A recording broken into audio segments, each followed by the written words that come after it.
Welcome back to Dreamhaven, a place where stories drift you to sleep like clouds, soft, slow, and peaceful.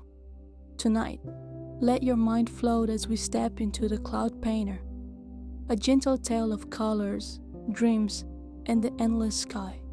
So, settle in, get cozy, and let the story carry you into sleep.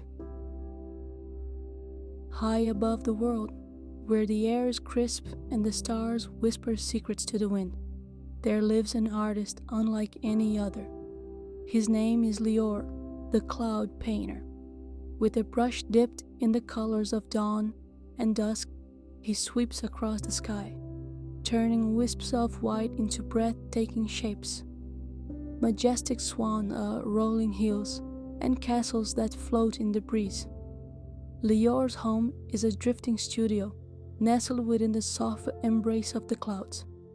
His hands are steady, his heart is kind, and his paintings bring comfort to those below.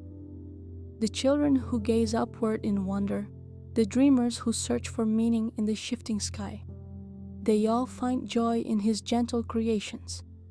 Yet, Lior's work is not just for beauty, it serves a purpose. He paints to guide the winds, to bring rain where it is needed, and to craft a canvas of peace for the weary souls who seek solace in the heavens.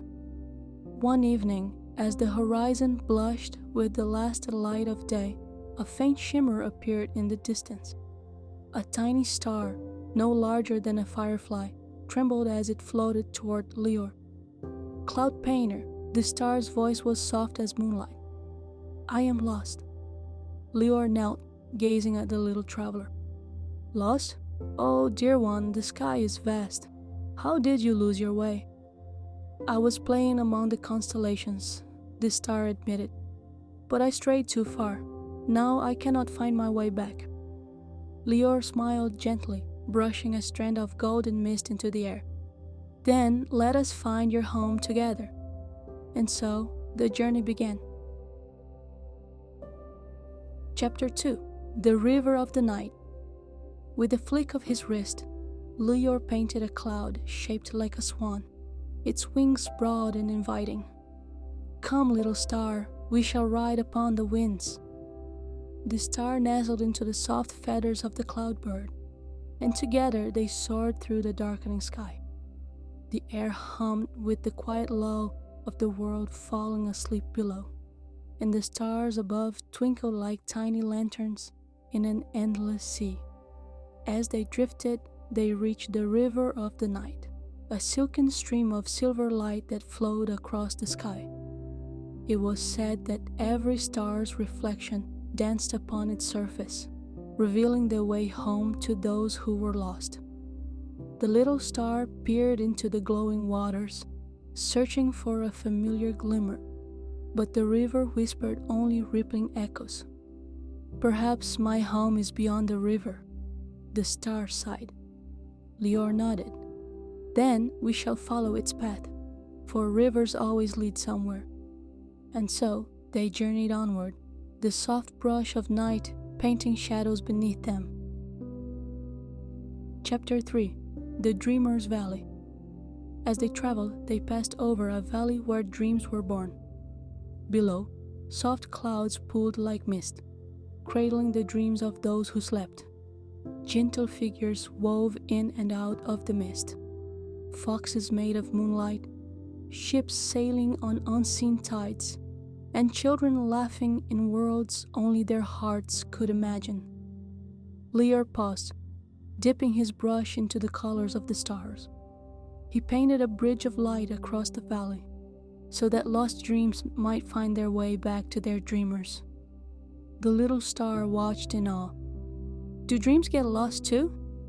"Oh yes," Lior said, his voice warm as a lullaby. "But with a little guidance, they always find their way home." The star glowed a little brighter. "Then maybe I will too." And so they continued, drifting past the Valley of Dreams and into the deeper night. Chapter 4: The Whispering Winds. Past the valley, the sky stirred with the voices of the winds. They twirled and danced, carrying secrets from one end of the world to the other. Lior listened carefully. The winds know many things. Perhaps they have heard of your home. The little star shivered as the winds brushed past, whispering in airy tones. Some spoke of distant galaxies, others of stormy nights on faraway planets. Then, a breeze as light as a sigh murmured, "The Lot Star belongs to the North." Lior's eyes twinkled. "The North Star's domain. That must be where you belong." The little star sparkled with hope. "Then, let's go there."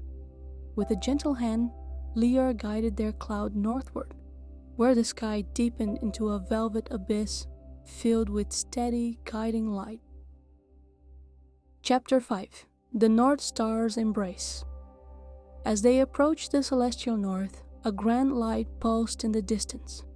The North Star, steady and unwavering, stood as a guardian to the night. Around it, a cluster of smaller stars twinkled like fireflies. The little star gasped, "That's my family." With a final brushstroke, Lior painted a stairway of mist leading toward the stars. The little one hesitated, then turned to Lior. "Will I see you again?" Lior smiled, tracing a tiny swirl of silver into the sky. "Whenever you look upon the clouds, know that I am there, painting the sky just for you." The star beamed, then floated upward, reuniting with its celestial kin. Lior watched as the stars twinkled in gratitude. Then, with a deep breath, he dipped his brush into the hues of the approaching dawn. Chapter 6. The Painter's Promise. As the first light of morning kissed the sky, Lior continued his work. He painted the morning clouds with golden hues, shaping them into soft waves that rolled across the sky. Far below, a child awoke and gazed out the window, watching the shifting clouds with wonder. "Look, Mama," the child whispered. "It's a bunny in the sky." The mother smiled, brushing a hand through the child's hair. "Perhaps the cloud painter made it just for you." And so, as the world awoke, Lior kept painting, soft, soothing, and endless.